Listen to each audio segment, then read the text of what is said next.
जय हिंद। क्लास 12 में अभी हम लोग डिफिनिट इंटीग्रेशन को पढ़ रहे हैं और यह डिफिनिट इंटीग्रेशन अभी हम लोग बुक आर.एस. अग्रवाल से बना रहे हैं और आर.एस. अग्रवाल में डिफिनिट इंटीग्रल का जो आपका तीसरा एक्सरसाइज है उसके कई लेक्चर को आप लोग देख चुके हैं। आज हम लोग डिफिनिट इंटीग्रेशन में यह लास्ट लेक्चर पढ़ने जा रहे हैं और इस लेक्चर के माध्यम से डिफिनिट इंटीग्रल में जो प्रॉपर्टीज ऑफ डिफिनिट इंटीग्रल्स है उस प्रॉपर्टीज का उपयोग करते हुए हम और भी कुछ प्रॉब्लम को सॉल्व करेंगे और किस किस प्रॉब्लम को सॉल्व करने जा रहे हैं इसको आप चाहें तो इस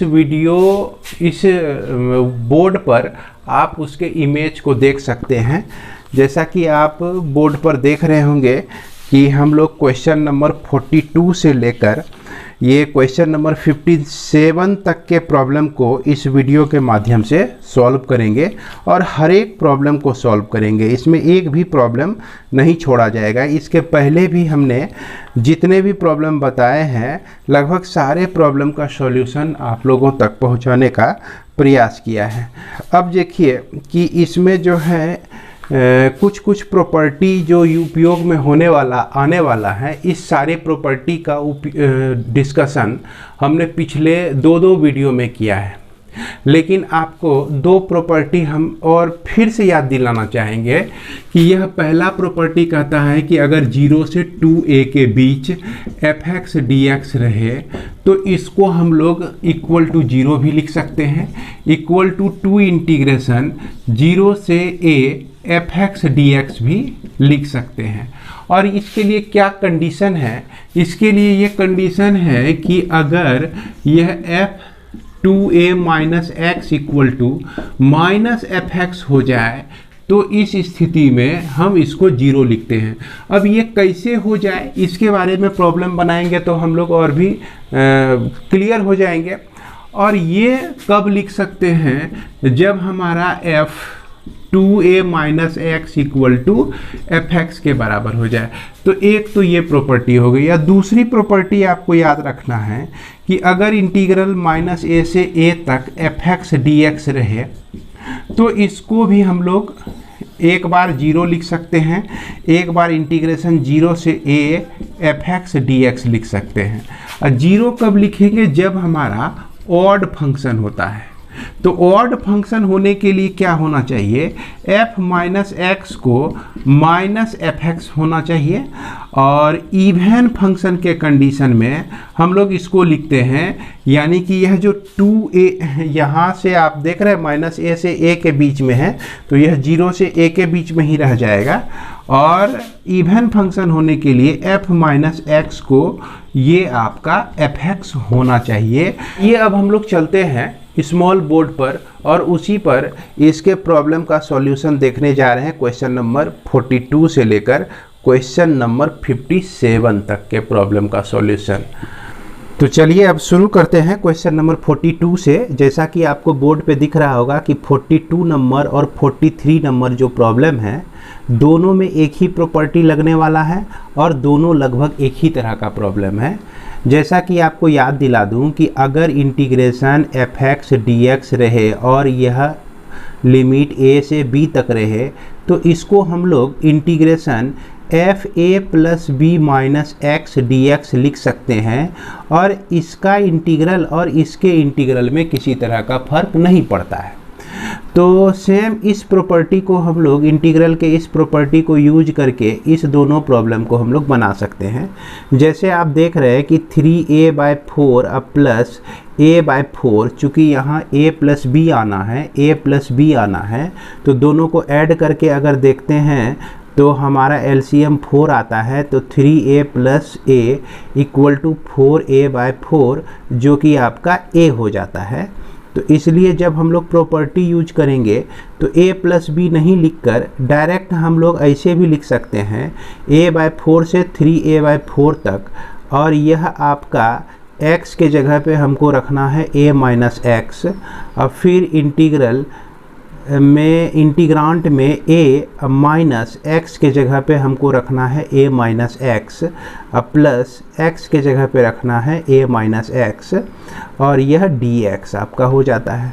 इस इक्वेशन को हम लोग 1 मान लेते हैं। हमेशा इंटीग्रल को हम लोग i मानकर आगे बढ़ते हैं। तो इस तरह से यह दूसरा i भी आपका क्या मिल गया, इंटीग्रेशन a/4 से लेकर 3a/4 के बीच और root under a minus X, इसको आप जब सॉल्व करेंगे तो a कैंसिल हो जाएगा, सिर्फ रूट x बच जाएगा plus root under a minus X dx। ये इक्वेशन नंबर आपका 2। अब यह इक्वेशन 1 और 2 को ऐड करने पर, तो एडिंग 1 एंड 2 दोनों को आप ऐड कर दीजिए, तो लेफ़्ट साइड में भी i है, इसके भी लेफ़्ट साइड में i है, तो यह 2i के बराबर हो जाएगा। और देखिए कि इसका डिनोमिनेटर और इसका डिनोमिनेटर, दोनों का डिनोमिनेटर हमारा सेम है, तो 1/√x plus root under a minus X जो है कॉमन ले सकते हैं। और जब कॉमन लीजिएगा तो रूट x इससे बच जाएगा और इससे हमारा बच जाएगा root under a minus X बच जाएगा और यह आपका dx हो जाता है।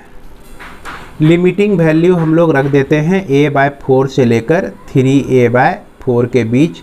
अब देखिए ये जो आपको एक्सप्रेशन मिल रहा है, यहाँ जो एक्सप्रेशन है यह दोनों सेम है, तो ये दोनों आपस में कट जाएंगे। कटने के बाद देखिए आपका 2i equal to integration a/4 से लेकर 3a/4 तक सिर्फ dx बच जाता है और इसका इंटीग्रेशन x होता है a/4 से लेकर 3a/4 तक हो गया।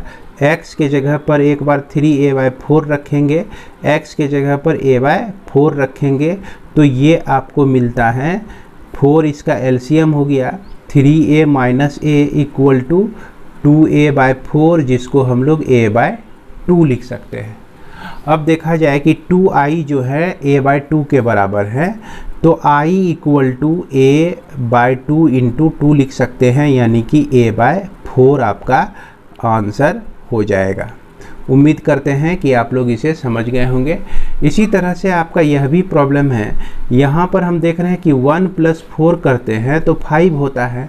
उसी तरह से a + b माइनस एक्स करेंगे, यानी कि हर एक वेरिएबल के जगह पर हम लोग रख सकते हैं 5 माइनस एक्स, एक्स के जगह पर क्या रख सकते हैं 5 माइनस एक्स रख देते हैं, तो इसमें किसी तरह का परिवर्तन नहीं होता है इसके इंटीग्रल वैल्यू में। तो अब इसको देखिए हम लोग क्या लिख सकते हैं, i इक्वल टू इतना लिखा हमने, इसी i को हम लोग लिख सकते हैं 1 से लेकर 4 तक under root 5 minus X by root under 5 minus 5 plus X हो जाएगा यह, चूँकि x के जगह पे 5 माइनस एक्स रखते हैं, रूट 5 माइनस एक्स और यह आपका dx। तो इसे थोड़ा सा सॉल्व कर लेते हैं, तो 1 से लेकर 4 तक root under 5 minus X by root under X plus root under 5 minus X dx हो जाता है। ये इक्वेशन नंबर 2 और ये आपका इक्वेशन नंबर 1। अब यहाँ पर दोनों को अगर ऐड कर दिया जाए तो हमको 2i मिलता है, तो 2i को लिख सकते हैं 1 से लेकर 4 तक। और सेम प्रोसेस इसी के तरह है आपका, ये जो डिनोमिनेटर में देख रहे हैं हम लोग, ये आपका दोनों सेम वैल्यू है, बशर्ते कि ये आपका पहले लिखा हुआ है, ये बाद में लिखा हुआ है, लेकिन दोनों प्लस साइन से ही हैं, तो इसलिए इस दोनों में कोई तरह का फ़र्क नहीं पड़ता है, दोनों सेम चीज़ ही हो जाता है।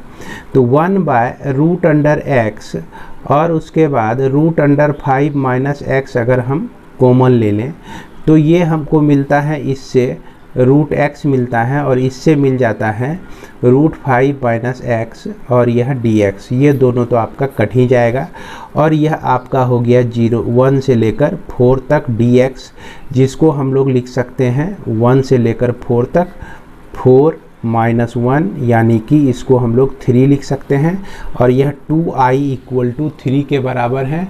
तो इस तरह से i इक्वल टू लिख सकते हैं हम लोग 3/2, यही हमारा आंसर हो जाएगा। क्वेश्चन नंबर 44 में आप इसको i मान के चलते हैं हम लोग, तो लेट i इक्वल टू यह इंटीग्रल हो गया 0 से लेकर π/2 x cot x और यह आपका dx।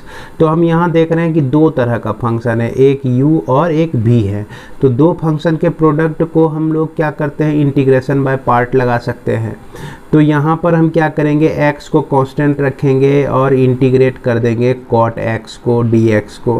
अब फिर माइनस लिखते हैं, इंटीग्रेशन x का डिफ्रेंशिएशन करते हैं तो यह हमको मिलता है 1 मिलेगा, और इंटीग्रेशन cot x dx, और इस पूरे को हम लोग इंटीग्रांट मानते हुए इंटीग्रेट कर देंगे। अब यह जो है आपका x इंटू cot x का जो इंटीग्रेशन होता है वो log sin x होता है। इसके बाद माइनस ये इंटीग्रेशन आपका हो गया, ये इसका तो वैल्यू 1 हो गया, यह आपका log sin x dx आ जाता है। अब यहाँ पर देखिए इसका लिमिटिंग वैल्यू 0 से लेकर π/2 के बीच है, 0 से लेकर π/2 के बीच में है, तो यह आपका 0 से लेकर π/2 हो गया, और यह आपका 0 से लेकर π/2 ये हो गया। अब इसमें हम π/2 रखते हैं तो π/2 इंटू लॉग साइन π/2 आपको मिलता है। अब फिर उसके बाद 0 जब रखेंगे तो 0 इंटू लॉग साइन 0 डिग्री है ना, तो यह आपका मिलता है अब माइनस। अब याद कीजिए कि हमने बताया था 0 से लेकर π/2 log sin x dx को के लिए हम लोग π/2 log 2 लिख सकते हैं। इसको हमने पिछले वीडियो में इस पर बहुत जोर डाल के आप लोगों को हमने बताया कि इसको आप लोग फॉर्मूले के तरह याद रखिए। अब यहाँ पर देखिए log हमारा 1 आएगा इससे, चूँकि साइन π/2 का वैल्यू 1 होता है और log 1 का जो वैल्यू होता है आपका 0 होता है, तो इस पूरे टर्म का वैल्यू 0 हो गया। 0 से π/2 को मल्टीप्लाई हो गया तो यह सर टर्म आपका 0 ही हो गया, ये तो आपका 0 है ही। तो इस तरह से माइनस माइनस यानी प्लस π/2 log 2 हमारा बच जाता है। आई गलती नहीं कीजिएगा, सी जोड़ने की इसमें ज़रूरत नहीं है, थोड़ा सा हम डेविएट हो गए थे, इसको क्षमा करेंगे। तो ये आपका π/2 log 2 मिल जाता है। इसके बाद देखा जाए कि 45 नंबर में हमारा दिया गया है इंटीग्रेशन 0 से लेकर 1 तक साइन इन्वर्स x/x dx दिया गया है, और इसको हम लोग को प्रूव करना है π/2 log 2 प्रूव करके दिखाना है। तो इस क्वेश्चन में हम लोग क्या करते हैं भैया, लेट i इक्वल टू ये आपका 0 से लेकर 1 तक है, और साइन इन्वर्स x/x dx आपका दिया गया है। तो यहाँ पर ऐसा काम कर दीजिए कि x को पुट कर दीजिए आप साइन थीटा, तो साइन थीटा पुट कर दिए तो dx equal to cos theta D theta आपको मिलता है। अब यहाँ पर लिमिटिंग वैल्यू क्या हो जाता है, जब x का वैल्यू 1 होता है तो थीटा का जो वैल्यू हो जाएगा आपका यह π/2 होगा, तभी यह इसका वैल्यू जो है 1 हमारा निकलेगा। x का वैल्यू जब 0 होता है तो थीटा का वैल्यू हमारा 0, तो थीटा 0 डिग्री रख के देखिए आपका 0 आ जाएगा, और थीटा को π/2 रख के यहाँ देखिए आपका 1 आ जाएगा। अब यह इंटीग्रांट जो है i इंटीग्रेशन 0 से लेकर क्या हो जाता है आपका π/2 हो जाता है। साइन इन्वर्स x है तो साइन इन्वर्स साइन थीटा लिखेंगे, और x के बदले में हम लोग साइन थीटा लिखते हैं, और dx के बदले में कॉस थीटा डी थीटा लिखते हैं, कॉस थीटा और डी थीटा लिखते हैं। ये दोनों मिलके आपको सिर्फ थीटा दे देता है। Cos theta by sine theta जो होता है आपका कॉट थीटा हो जाता है, डी थीटा हो जाता है, और यह 0 से लेकर π/2 के बीच यह आपका i मिल जाता है।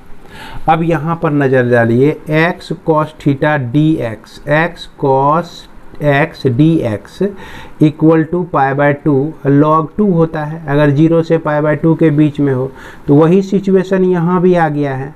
आपको याद होगा कि हम लोग इंटीग्रल का वेरिएबल चेंज कर सकते हैं, वेरिएबल अगर चेंज करते हैं तो इंटीग्रल के वैल्यू में किसी तरह का इफेक्ट नहीं पड़ता है, तो इसलिए हम लोग ऐसा भी लिख सकते हैं। और इस वैल्यू को तो हम लोग यहाँ पर ऑलरेडी प्रूव किए हुए ही हैं। यह कितने के बराबर होता है आपका π/2 log 2 के बराबर होता है। तो उम्मीद करते हैं कि आप लोग इसे भी समझ गए होंगे। इसके बाद क्वेश्चन नंबर 46 आप देख रहे हैं। इसमें हमने कभी पिछले क्लास में बताया था कि √1 - x² हो तो इस स्थिति में हमारा x के लिए सब्स्टिट्यूशन बनता है। और दूसरा हम लोग इसको जो है दो फंक्शन के रूप में देख रहे हैं, इंटीग्रेशन बाय पार्ट भी लगाकर हम लोग इसको सॉल्व कर सकते हैं। लेकिन अगर सब्स्टिट्यूशन में आसानी होती है तो पहले वही कोशिश करनी चाहिए हमको। अब जैसे यहाँ पर आप पुट करते हैं x equal to cos theta put करते हैं, तो dx इक्वल टू आपका minus sine theta D theta आ जाता है। अब इसके लिमिटिंग वैल्यू को देखते हैं। जब हमारा x का वैल्यू जो है 1 होता है तो कॉस थीटा का मान क्या रखा जाए जिसके चलते इसका वैल्यू 1 आ जाए। तो भैया थीटा का मान जो है आप 0 डिग्री रख दीजिए तो 1 आ जाएगा। अगर आप 0 चाहते हैं तो थीटा का वैल्यू π/2 रख दीजिए तो आपका आ जाएगा। तो अब यहाँ पर हम लोग देख रहे हैं इंटीग्रेशन क्या हो गया आपका π/2 से लेकर 0 के लिए हमारा π/2 आता है। log x को हम लोग लिख सकते हैं log cos x लिख सकते हैं, और dx के बदले में हम लोग क्या लिख सकते हैं माइनस साइन थीटा लिखिए यहाँ पे minus sine theta D theta by, और यह आपका √1 माइनस कॉस स्क्वायर थीटा। अब 1 माइनस कॉस स्क्वायर थीटा तो साइन थीटा ही होता है।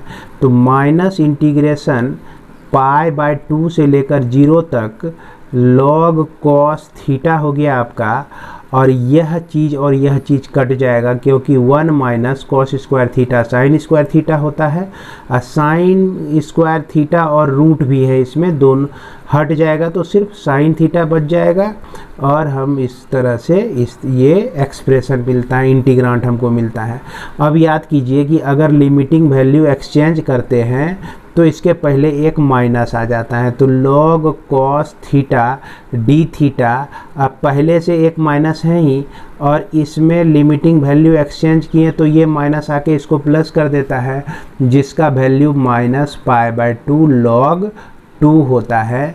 जैसा कि हमने बताया था आप लोगों को, पिछले वीडियो को आप देख सकते हैं, 0 से लेकर π/2 log sin x dx रहे, या नहीं तो इंटीग्रेशन 0 से π/2 log cos x dx रहे आपका। इस दोनों के लिए हम लोग माइनस π/2 log 2 लिखते हैं। तो इस चीज़ को याद रखना है फॉर्मूले के तरह, और इसको किस तरह से प्रूव किए हुए हैं आप पिछले वीडियो में जाके निश्चित रूप से देख लें।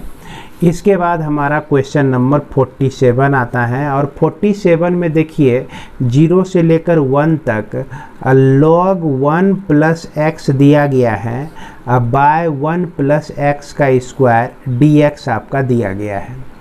इसको हमको प्रूव करना है π/8 log 2 प्रूव करना है।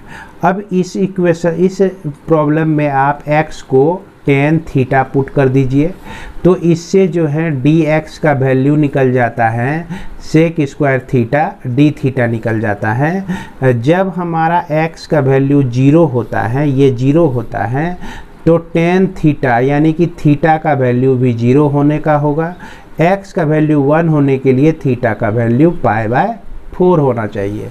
इस तरह से इंटीग्रल i जो है हमारा 0 से लेकर π/4, और यहाँ पर आप लिख सकते हैं log 1 प्लस tan x लिख सकते हैं, tan थीटा लिख सकते हैं, by 1 plus tan square theta लिख सकते हैं, और dx के बदले में हम लोग sec square theta D theta लिख सकते हैं। आप जान रहे होंगे कि 1 प्लस tan स्क्वायर थीटा जो होता है वो सेक स्क्वायर थीटा होता है, इसीलिए ये दोनों कट जाएगा आपका, और ये आपका इंटीग्रल 0 से लेकर π/4, और यह आपका log 1 प्लस tan थीटा बच जाता है। तो tan थीटा के जगह पे हम लोग π/4 माइनस थीटा भी रख सकते हैं, है कि नहीं। लिमिट में इसके वेरिएबल को माइनस कर सकते हैं, लिमिटिंग वैल्यू के सम में इसके वेरिएबल को माइनस कर सकते हैं, और यह डी थीटा हो गया आपका। अब आप इसको एक्सपेंड करते हैं, जैसे कि आपका ये चीज़ दिया गया है i इक्वल टू, इसको आप एक्सपेंड करते हैं तो 0 से लेकर π/4, और यह log हो गया, और यहाँ पर हम लोग 1 plus ten pi by 4 minus theta को क्या लिख सकते हैं, ten pi by 4 minus tan theta by 1 plus ten pi by 4 into tan theta लिख सकते हैं। क्लियर है। अब देखा जाए कि इसको हम लोग को सॉल्व करना है, तो ये वैल्यू तो हम लोग जान रहे हैं, टेन पाई बाय 4 का जो वैल्यू होता है वो क्या होता है, 1 होता है। तो यहाँ भी हम लोग 1 डाल दिए, तो 1 minus tan theta by 1 plus tan theta हो जाएगा आपका डी थीटा। तो ये आपको मिलता है इंटीग्रेशन 0 से लेकर पाई बाय 4 लॉग, और यहाँ पर 1 प्लस टेन थीटा जो है एलसीएम ले लिए, तो 1 plus tan theta plus 1 minus tan theta, और यह आपका डी थीटा। इसमें टेन थीटा आपका कैंसिल हो जाता है। इंटीग्रेशन 0 से लेकर pi by 4 log 2 by 1 plus tan theta आपका यहाँ पर बच जाता है। अब देखिए अगेन इसको हम लोग क्या कर सकते हैं, चूँकि इधर आई हमारा है, आई इक्वल टू इतना दिया गया है और इस यही चीज़ इतना हो गया, तो इंटीग्रेशन 0 से लेकर पाई बाय 4, और यह लॉग आप 2 लिख सकते हैं minus log mod log into log 1 plus tan theta, और यह डी थीटा आपका हो जाएगा। तो यहाँ हम क्या देख रहे हैं, ये इक्वेशन नंबर 1, और यही चीज़ जो है हमारा ये भी बन जाता है। अब क्या किए कि दोनों इक्वेशन को हम लोग ऐड कर दिए, एडिंग 1 एंड 2, और यहाँ पर कन्फ्यूजन दूर कर लीजिएगा कि 1 प्लस टेन स्क्वायर थीटा और सेक स्क्वायर थीटा अब मेरा कटा हुआ है, यहाँ पर लॉग 1 प्लस टेन थीटा ही बचा हुआ है। अब इस 1 और 2 को अगर ऐड करते हैं तो हमारे पास लेफ्ट साइड में 2i मिल जाता है, और इंटीग्रेशन 0 से लेकर पाई बाय 4 तक मिल जाता है। और पहले इसको लिखते हैं, जैसे इसके साथ है हमारा log 1 प्लस टेन थीटा, तो 1 प्लस टेन थीटा है। उसके बाद इसके साथ जो है log 2 भी है, minus log 1 plus tan theta है यहाँ पर। क्लियर है। तो ये अब क्या होता है कि इसमें हमारा log 1 प्लस टेन थीटा और log 1 plus tan theta cut जाता है, और सिर्फ log 2 बच जाता है आपका, इंटीग्रेशन 0 से लेकर पाई बाय 4 dx बच जाता है आपका, जिसका इंटीग्रल जो है आपका हो जाएगा log 2 इंटू पाई बाय 4 हो जाएगा। इसके बाद इसको आप क्या लिख सकते हैं, चूँकि यह 2i के बराबर है, देयरफॉर i इक्वल टू क्या लिख सकते हैं, पाई बाय 4 इंटू 2, ये 2 यहाँ डिवाइड हो जाएगा, log 2 जिसको हम लोग लिख सकते हैं पाई बाय 8 log 2 लिख सकते हैं। यही हमारा आंसर हो जाएगा। तो उम्मीद करते हैं कि क्वेश्चन नंबर 47 आप लोग समझ गए होंगे, है ना। 47 का आप चाहें तो स्क्रीनशॉट रख सकते हैं यहाँ से। इसके बाद क्वेश्चन नंबर 48, 49, 50, ये तीनों क्वेश्चन देखा जाए तो तीनों क्वेश्चन आपका सेम ही है, एक तरह से सेम ही, एक ही पैटर्न का है, और यह तीनों प्रॉब्लम को बनाने का तरीका भी जो है एक ही डिफिनिट इंटीग्रेशन का रूल से बनाया जा सकता है। जैसे आपको याद होगा कि इंटीग्रेशन 0 से लेकर माइनस a से लेकर a तक fx dx अगर रहता है आपका, तो इसको हम इक्वल टू 0 लिखते हैं कब, जब यह आपका f minus X equal to F X हो जाए, और इसको हम लोग माइनस एफ एक्स हो जाए, माफ़ करेंगे, इसको हम लोग ऑड फंक्शन कहते हैं, ऑड फंक्शन कहते हैं। और इसके बाद इसको 2 इंटू इंटीग्रेशन 0 से लेकर a तक एफ एक्स लिखते हैं, dx लिखते हैं कब, जब f माइनस एक्स जो है आपका सिर्फ एफ एक्स के बराबर हो जाए, जिसको हम लोग इवन फंक्शन कहते हैं। हालांकि पिछले वीडियो में हमने इस चीज़ की चर्चा विस्तार से की है। तो कुछ उसी तरह का कंडीशन जो है यहाँ भी है आपका देखने को मिलेगा कि ये देखिए, यह पहला जो इंटीग्रल है आपका, इसमें फंक्शन एफ एक्स आपका दिया गया है एक्स क्यूब इंटीग्रल ए स्क्वायर माइनस एक्स का स्क्वायर दिया गया है। अब इसके जगह पे माइनस एक्स रख देते हैं, और यह आपका माइनस एक्स का whole cube root under A square minus X का स्क्वायर।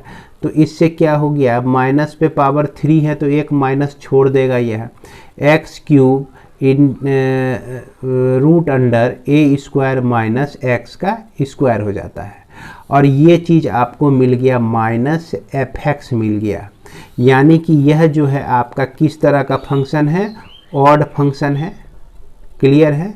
तो given function is odd function, इसलिए हम लोग क्या लिख सकते हैं कि यहाँ पर इंटीग्रल माइनस ए से लेकर ए तक X cube root under A square minus X square D X equal to 0 because, है ना, एफ एक्स इज कैसा फंक्शन है आपका, ऑड फंक्शन है। और इसका लिमिटिंग वैल्यू जो है माइनस ए से लेकर ए तक है। और यही सिचुएशन होना चाहिए माइनस ए से लेकर प्लस ए तक, -1 से लेकर +1 तक। तो इसी सिचुएशन में हम लोग इसका इस्तेमाल कर सकते हैं। क्लियर है। अब ठीक उसी तरह से यह भी आप देख रहे हैं कि यहाँ पर आपका फंक्शन जो है दिया गया है साइन एक्स पर पावर 75 है, अब फिर एक्स पर पावर 125 है। अब यहाँ पर अगर माइनस एक्स रखते हैं तो इससे आपको माइनस साइन एक्स पर पावर 75 माइनस एक्स पर पावर 125, चूँकि ऑड पावर यहाँ भी है, ऑड पावर यहाँ भी है, तो ऑड पावर -1 पर अगर हम ऑड पावर डालते हैं तो यह निश्चित रूप से एक माइनस हमको देता है।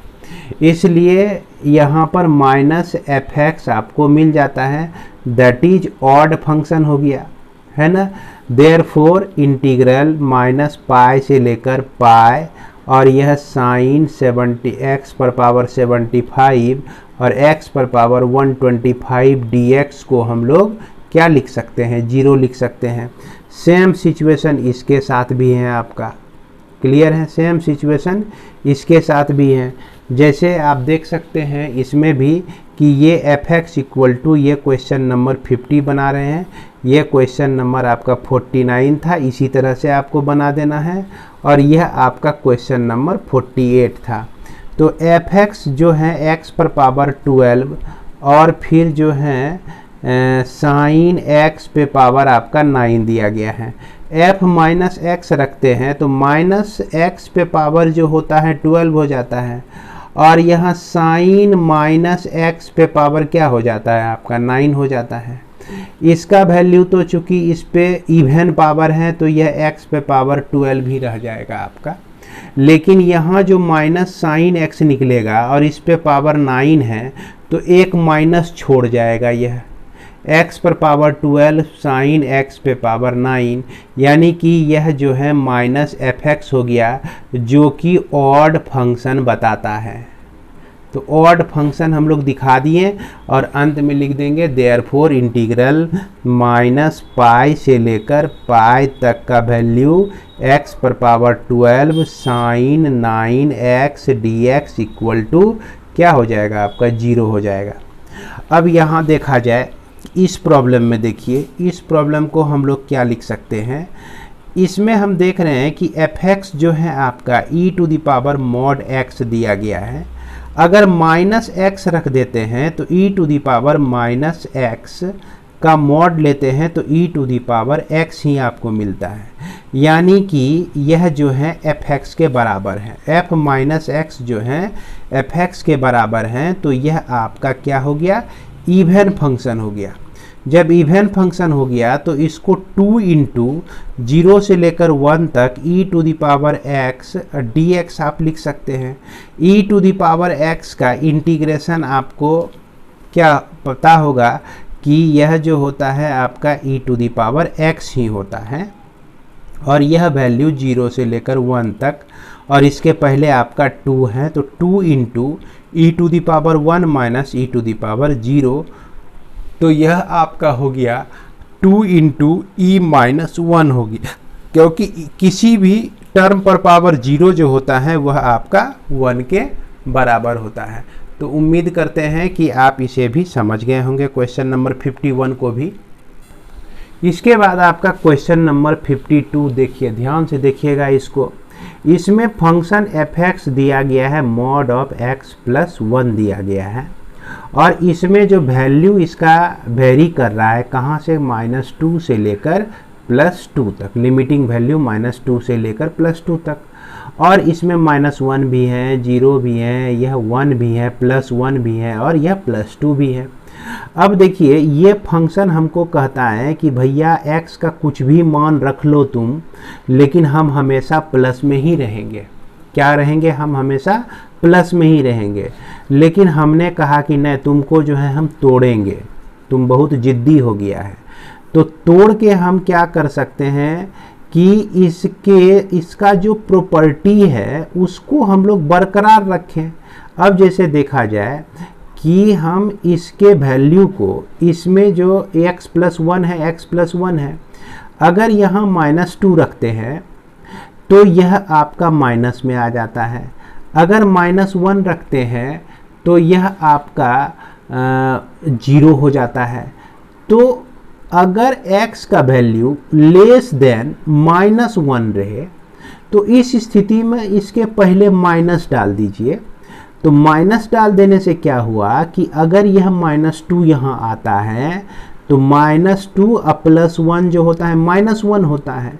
अब -1 और इसके पहले -1 ऑलरेडी है, तो ये आपका किस में बदल गया, प्लस में बदल गया। और ये जो अपना जिद ठाने हुए हैं कि हम हमेशा प्लस में ही रहेंगे, तो ऑटोमेटिक यह क्या हो गया, प्लस में आ गया। अब यदि -1 से वैल्यू अगर हम बढ़ा लें x का, और कहाँ तक ले भैया, 2 तक ले लें, कहाँ तक ले लें, 2 तक ले लें, तो इस स्थिति में देखिए यह हमेशा प्लस ही आता है। चूँकि -1 से बड़ा, जैसे -0.5 है आपका, अब -0.5 यहाँ रखेंगे तो +0.5 आ जाएगा, 0 रखेंगे तो +1 आ जाएगा, 1 रखेंगे तो यहाँ 2 आ जाएगा जो कि प्लस में है, 2 रखेंगे तो 2 + 1 3 हो जाएगा जो कि प्लस में ही है। तो इतने इस रेंज के लिए इस फंक्शन को, और इस रेंज के लिए हमारा इस फंक्शन का उपयोग हम लोग कर सकते हैं। तो इंटीग्रेशन में तो हम लोग जान ही रहे हैं कि इस काम को हम 2 पार्ट में कर सकते हैं, -2 से लेकर -1 तक। अब जब इसको लेते हैं तो यहाँ पर x + 1 - x + 1 dx लेना होगा। अब फिर -1 से लेकर अगर 2 तक जाते हैं हम लोग, तो इसमें हमको लेना पड़ेगा x + 1, तभी यह जो है हमेशा प्लस आएगा, यह भी हमेशा आपका प्लस आएगा। अब इसी को आपको इंटीग्रेट कर देना है। अब इसका इंटीग्रेशन देखिए, माइनस तो बाहर हो गया आपका, x² + x हो गया, और इसका लिमिटिंग वैल्यू -2 से लेकर -1 तक। अब फिर इसको भी x² + x लिख सकते हैं, और इसका लिमिटिंग वैल्यू -1 से लेकर 2 तक। इसमें सारे वैल्यू को हम लोग रख देते हैं। ये माइनस तो है ही, -1 का स्क्वायर 1/2, फिर उसके बाद -1, अब फिर -2 रखेंगे तो 4/2 हो जाएगा, और यह -2 हो जाएगा आपका, इसका काम ख़त्म। प्लस इसमें आप 2 रखिए तो 4/2 हो गया, +2 हो गया। अब फिर -1 रखिए तो -1 के चलते 1/2 आता है, -1 के चलते यह -1 हो जाता है। अब जब इसको सॉल्व करते हैं तो ये आपका माइनस रहा। चलिए इसको हम लोग यहाँ पे सॉल्व करते हैं। ये आपका -½ -1, तो यह -½ मिलता है। 4/2 2 बार में कट गया, 2 - 2 तो 0 हो गया, तो यह तो आपका 0 हो जाता है। फिर उसके बाद प्लस लिखिए, यहाँ 2 बार में कट गया, 2 2 + 2 तो यह आपका 4 हो गया। अब यहाँ पर ½ -1 करेंगे तो -½ मिलेगा आपको। तो इस तरह से +½ +4 और यह +½ आपको मिल गया। ½ + ½ जो होता है 1 होता है, +4 = 5, तो यही आपका क्या हो जाएगा, आंसर हो जाएगा 5। किसके लिए, 52 के लिए। इसके बाद क्वेश्चन नंबर 53 को ध्यान से देख लीजिए। अगर 52 में कुछ कन्फ्यूजन रह गया है तो 53 में देखकर उस कन्फ्यूजन को दूर कर सकते हैं। तो यह जो फंक्शन है यह बोला कि हम तो हमेशा पॉजिटिव में रहना पसंद करेंगे। तो बोले कि ठीक है भैया, तुम पॉजिटिव में रहेगा ना, तो ऐसा काम करते हैं, तुमको हम जो है निगेटिव बना देते हैं और तुम्हारे एक्स में जो है वैल्यू हम लोग 5 और 5 से लेस वैल्यू दे देते हैं। तो देखो तुम हमेशा पॉजिटिव बन जाएगा। 5 से छोटा वैल्यू लीजिए 4, तो 4 - 5 करेंगे तो -1 निकलेगा। इसके पहले माइनस है ही तो बन गया ना यह प्लस में। अब 5 से छोटा वैल्यू जो है 3 होता है, तो अगर हम इसको यहाँ 3 लेते हैं x के जगह पे तो -2 बनता है। अब -2 अब माइनस पहले से है तो यह पॉजिटिव में आ गया ना। तो इसलिए यह इसको हम लोग 5 से नीचे जो है इस इक्वेशन को, इस एक्सप्रेशन को इस तरह से ले सकते हैं, और 5 से ऊपर रहने पर यानी कि x का वैल्यू 5 से ऊपर और 8 से नीचे रहने पर हम इसके वैल्यू को x + 5 ले सकते हैं। तो ठीक इंटीग्रेशन जब करेंगे तो एक बार 0 से लेकर 5 तक इंटीग्रेट करेंगे, जिसमें -x - 5 dx हो जाएगा, और एक बार जो है x - 5 को इंटीग्रेट करते हैं और इसमें 5 से लेकर 8 तक इसका इंटीग्रल निकालते हैं। और यह देखिए आपका, इसको हम लोग लिख सकते हैं 5 - x भी लिख सकते हैं, और 5 - x लिखने का मतलब 5x - x²/2। यह आपका इंटीग्रल हो गया 0 से लेकर 5 तक, और यह x²/2 - 5x ये आपका 5 से लेकर 8 तक हो जाता है। अब 5 जब रखिएगा तो 25 - 25/2 आपको मिल जाएगा, और 0 रखने से तो सारा वैल्यू 0 ही हो जाएगा। 8 रखने से 64/2 - 8 पंचे 40 आ जाएगा आपका, है ना। और उसके बाद 5 रखने से यह 25/2 - 25 ये वैल्यू आपका मिल जाता है। तो यह 25 हो गया, -25/2 हो गया। यहाँ पर देखिए यह आपका 32 बार में, तो 32 हो गया, यहाँ पर -40 हो गया, यहाँ पे -25/2 हो गया, और यहाँ पर +25 हो गया। अब क्या करते हैं कि इसको ऐड कर दिए तो यह आपका 50 हो गया, इसको ऐड कर दिए तो यह आपका 25 हो जाएगा, है ना। दोनों को ऐड करेंगे और 32 में -40 करेंगे तो -8 हो जाएगा। तो 50 - 33 इसको ऐड करेंगे तो 33 आएगा। 50 - 33 = 17 होता है, और यही आपका आंसर हो जाएगा। इसके बाद हम लोग देख सकते हैं क्वेश्चन नंबर 54 को। तो इसमें y = mod cos x दिया गया है। तो इसका कहना है कि हम हमेशा प्लस में ही रहेंगे। अभी देखिए इसको हम लोग आईना दिखाते हैं कि यह जो cos जो होता है, cos पॉजिटिव होता है आपका फर्स्ट क्वाड्रेंट में, और यह पॉजिटिव होता है आपका फोर्थ क्वाड्रेंट में। फोर्थ क्वाड्रेंट में यह cos x जो होता है पॉजिटिव होता है। बाद बाकी इसमें निगेटिव होता है और इसमें भी निगेटिव होता है। जब 0 से चलते हैं तो π/2 तक पहुंचते हैं। π/2 से लेकर हम लोग 2π/2 तक भी लिख सकते हैं, और यह 3π/2 यह आपका 2π तक हम लोग यहाँ तक आते हैं। तो अब ऐसा है क्या कि ये हमेशा चाह रहा है पॉजिटिव में ही रहने के लिए। तो इसको क्या किए कि इसमें cos को रखना है तो ठीक है भैया, तो तुम पॉजिटिव में है ही, लेकिन इसमें तो तुम निगेटिव में होता है, तो चलो तुमरे पहले एगो माइनस साइन लगा देंगे तो तुम पॉजिटिव में बन जाएगा। तो इसलिए हम लोग यहाँ तो नहीं लगा सकते, यहाँ तो निगेटिव में ही रहेगा।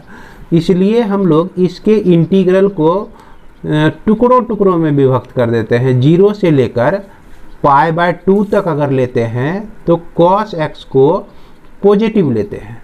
अगर हम लोग π/2 से लेकर इसको 3π/2 तक लेते हैं, ये π/2 से लेकर 3π/2 तक लेते हैं, इसमें भी निगेटिव में ही रहता है, निगेटिव में ही रहता है। तो इसके पहले जो है हम लोग निगेटिव साइन डाल दिए। तो अब जो इसका वैल्यू हमारा निगेटिव में आएगा, इसके पहले निगेटिव लगा हुआ है तो यह पॉजिटिव में हो जाएगा।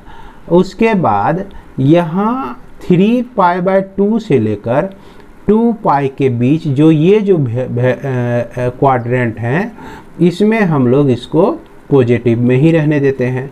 अब इसी को सॉल्व कर देना है, यही आपका आंसर दे देगा।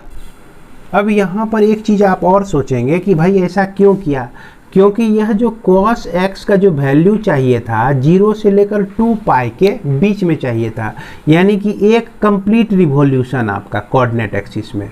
तो हमने जैसे जैसे देखा उसको कि इसमें तो भैया तुम निगेटिव होता है, लेकिन मॉड तुम्हारे में लगा हुआ है तो तुमको हमेशा क्या चाहिए, पॉजिटिव होना चाहिए।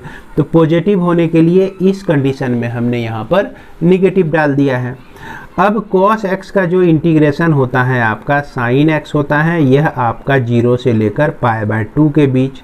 अब फिर यह आपका जो है माइनस sin x हो जाएगा, यह आपका हो जाएगा π/2 से लेकर 3π/2 के बीच।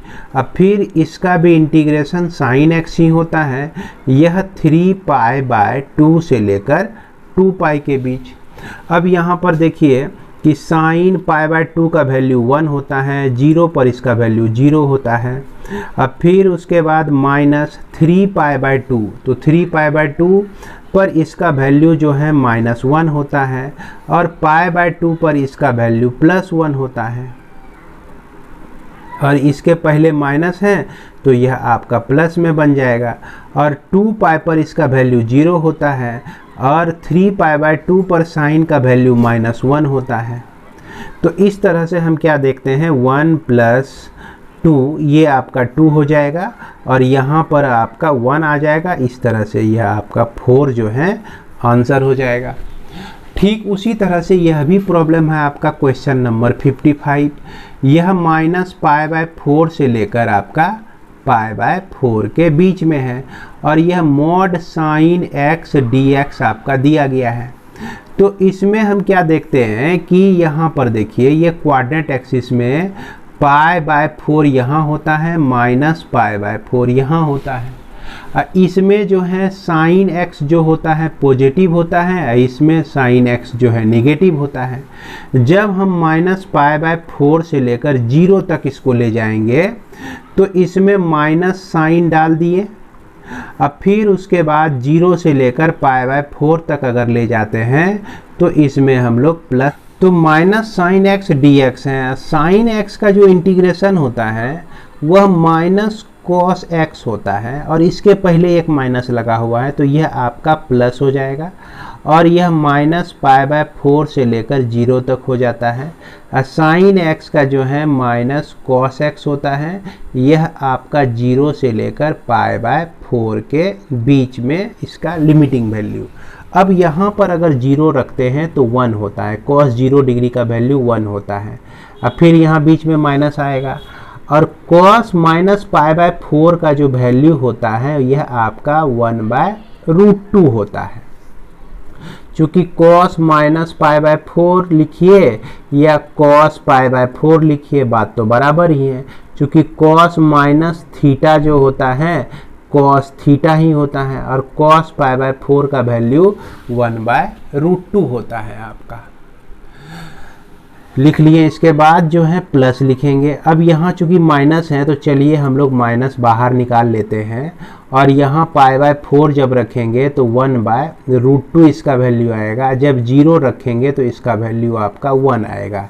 अब ये देखिए 1 - 1/√2, अब -1/√2, अब प्लस क्या हो गया आपका 1 हो गया। अब इस दोनों को हम लोग ऐड करते हैं तो 1 + 1 जो है आपका 2 आता है, 1 + 1 2 आता है। अब -1/2√2 आता है, तो 2 - √2 इसको लिख सकते हैं।